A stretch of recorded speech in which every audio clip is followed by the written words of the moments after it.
Assalamu alaikum wa rahmatullahi wa barakatuh. News in English from Channel 2 of Saudi Arabian television, presented to you tonight by Abdurrahman al-Zayan Abdulaziz Shalabi. First, the local news. Bismillah ar-Rahman ar-Rahim.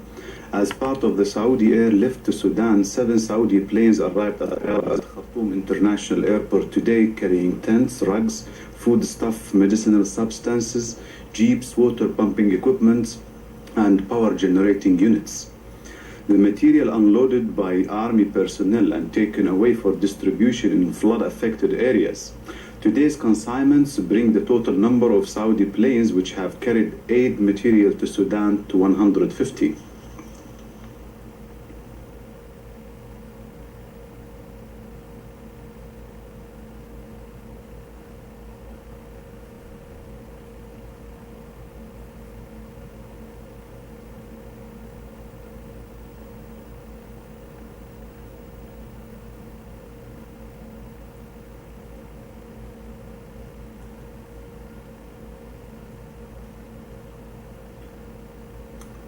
And now to the international news. Iran and Iraq resumed face-to-face peace talks in Geneva today after a slight hitch yesterday when 2.5 hours the two delegations moved into separate rooms. United Nations UN mediators denied the negotiations had run into trouble. Secretary General Khafir Piers de Couillard said the discussions aimed at transforming the uneasy 6-day-old ceasefire into a lasting peace had established procedure and covered many points. Seated opposite one another again around the same table today, Iraq's Deputy Prime and Foreign Minister Tariq Aziz, Iranian Foreign Minister Ali Akbar Vilayati confronted the obstacles. They must agree on a joint border and who has the right to use the Shatt al-Arab waterway. They also have to decide what to do about the large numbers of prisoners of war held by both sides and come to some agreement about who started the war. These consultations began around 11:15. I can't tell you when they will break up or in what form the talks will proceed in the morning. All this will be played by ear. Israeli enemy helicopter gunships attacked Palestinian targets near the southern Lebanon port of Sidon yesterday. Police said 5 Palestinians were wounded. The Cobra gunships fired at the Ain al-Hilwa Palestinian refugee camp, hitting Palestinian bases. Police and Israeli enemy gunboats of the Lebanese coast also fired on Ain al-Hilwa and Miya settlements, home to 80,000 Palestinian families. But an Israeli enemy army spokesman in Tel Aviv said only an aircraft was involved in the attack, which aimed at the Palestinian base. Security sources said the Israeli enemy raid is number 14 since August.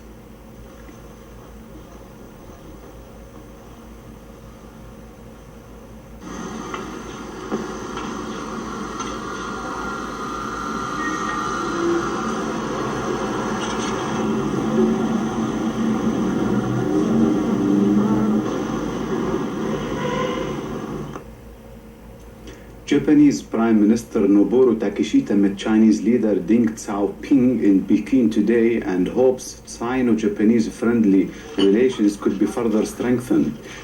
Takeshita also met Chinese President Yang Shang-kun.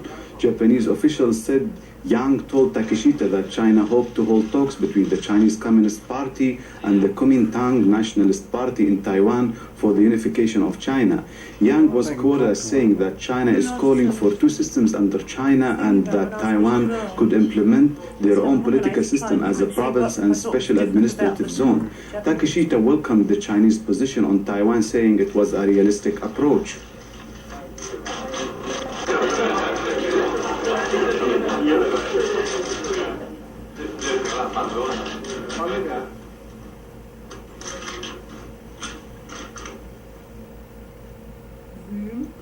A former U.S. Army sergeant was arrested yesterday for allegedly running a spy ring that sold NATO defense secrets to the Soviet Union. The spy ring, which lasted at least a decade, stole and sold information that Army sources said gave the Soviets a snapshot view of where and when some United States troops would be sent in Europe in a war.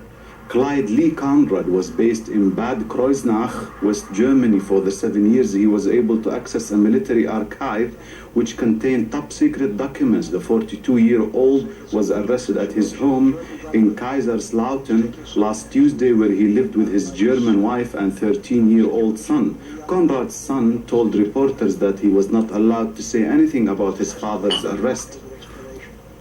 The military secrets Conrad is accused of passing to the Eastern Bloc, giving details of where a small number of tanks and troops would be sent in wartime. Pentagon sources say they did not have access to the grand battle plans for the defense of Europe despite being retired for 3 years. Conrad allegedly involved other US soldiers in the espionage ring. 2 Hungarian-born doctors were arrested in Sweden on August 23rd. They are believed to have been the couriers in the espionage network. State Department spokesman Phyllis Ockley declined to comment on the allegations. Fred Hoffman, the deputy Pentagon spokesman, said that the matter was too delicate for him to talk about at this point in time. South African security police dispersed thousands of protesters in Soweto yesterday. Black municipal workers from town's garbage collection and sewage disposal services marched to the council office demanding higher wages and equity with white workers. They have been on strike for more than a week. Security forces were called on to talk back the council's own security officers. Witnesses say they waded into the protesters with whips. In Cape Town, a group of women demonstrated outside the Tygerberg Hospital, where the jailed African National Congress ANC leader Nelson Mandela is being treated for tuberculosis. They demanded Mandela should be released as soon as he was recovered. The 100-strong group traveled from black townships around the Cape area to wish Mandela a quick recovery.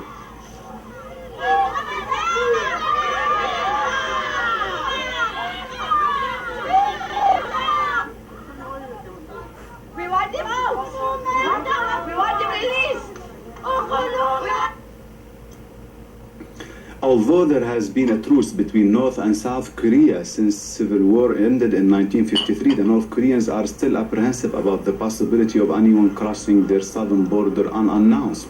Along electrified fence stretches along the southern coastline, where there are miles of uncluttered beaches, the North Koreans remember one incursion during the war when British commandos slipped ashore and blew up a bridge on a major road.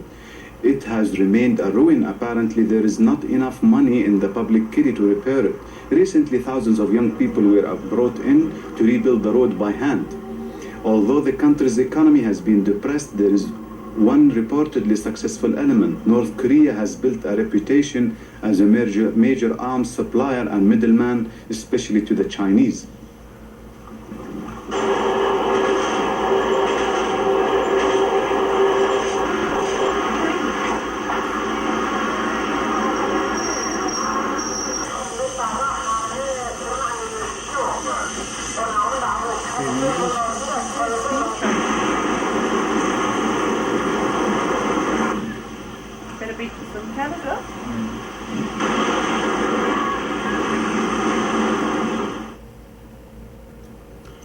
Good evening. Share prices on the Tokyo Stock Exchange fell in lighter trade today after European interest rates increased. The Nikkei index lost 305.03 points or 1.09% to close at 27.565.41. Tokyo traders said it was not a panic sellout. The main fear was that Japan's interest rates would also rise. There is some optimism that it will not follow Europe's lead as long as the US dollar remains stable.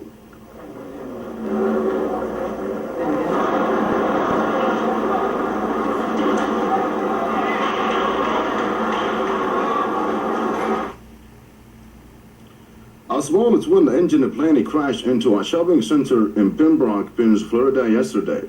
3 people were killed and 3 others injured. The 6-seater Fiber Aerostar apparently lost power soon after takeoff and hit the roof of a print shop, igniting toxic chemical inside. Emergency officials closed off a major interstate highway because of the thick smoke which spread from the fire.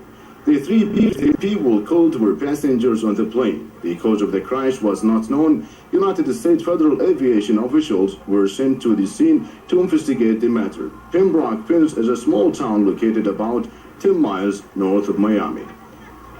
We've been there.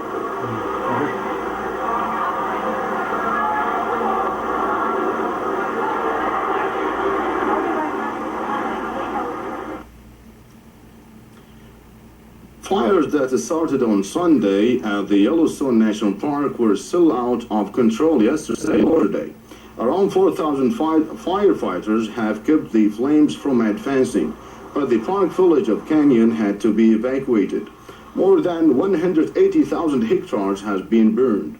Firefighters say low winds have kept the flames from spreading, but a thick cloud of smoke hangs over the park in the daytime.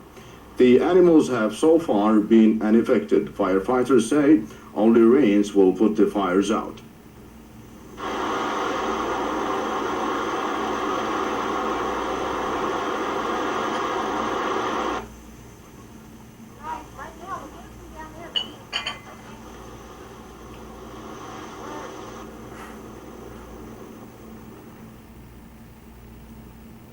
The Saudi Arabian Olympic Committee received today an invitation from the International Olympic Committee asking the kingdom to participate in the 24 Olympic schedule in the South Korean capital of Seoul, September 17th, October 2nd, 1988, from 6 to 21st of Safar 1409 Al-Hijrah.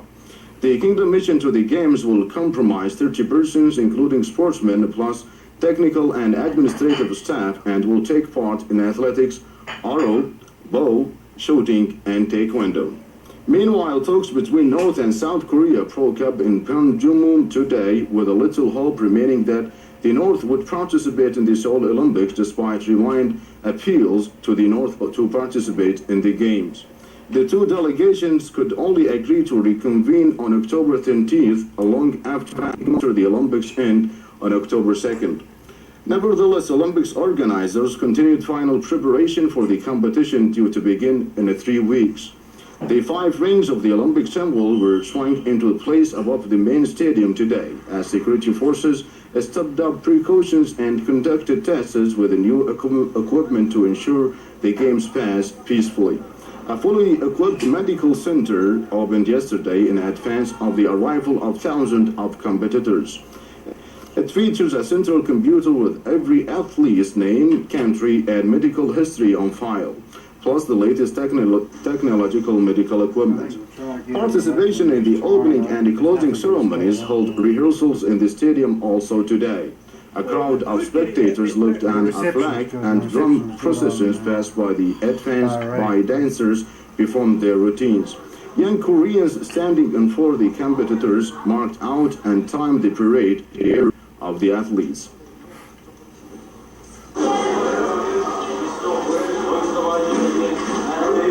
They're meeting right now up in Panmunjom. What are the chances? We're still anxious to hear good.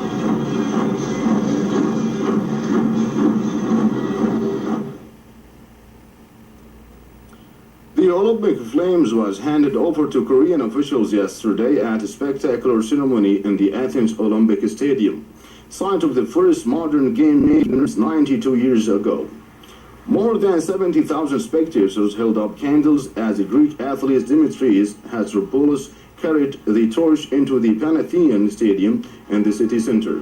The ceremony was opened with traditional Korean and Greek dances, and a team of Greek athletes paraded the flags of the 161 nations of the International Olympic Movement. The flame was handed over to the mayor of Seoul, Kim Young-rae, who said the flame was one of the peace, hope, and the friendship that will remain alight in the hearts of mankind. The extinguished flame was later flown by Korean Airlines to South Korea, where it will be relayed by 20,000 athletes along a zigzag route to the Olympic Stadium in Seoul.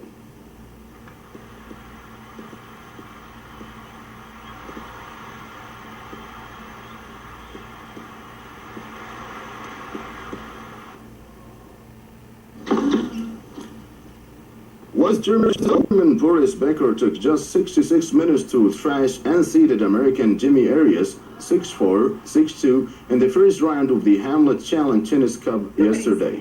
Becker joined second seed American Andre Agassi, fourth seed Yannick Noah of France, and unseeded Jim Courier for the next round of the $190,000 tournament. Agassi, currently ranked fourth in the world, overcame early service problems to beat compatriot David Reid 6-7, 5-7, 6-4, 6-4.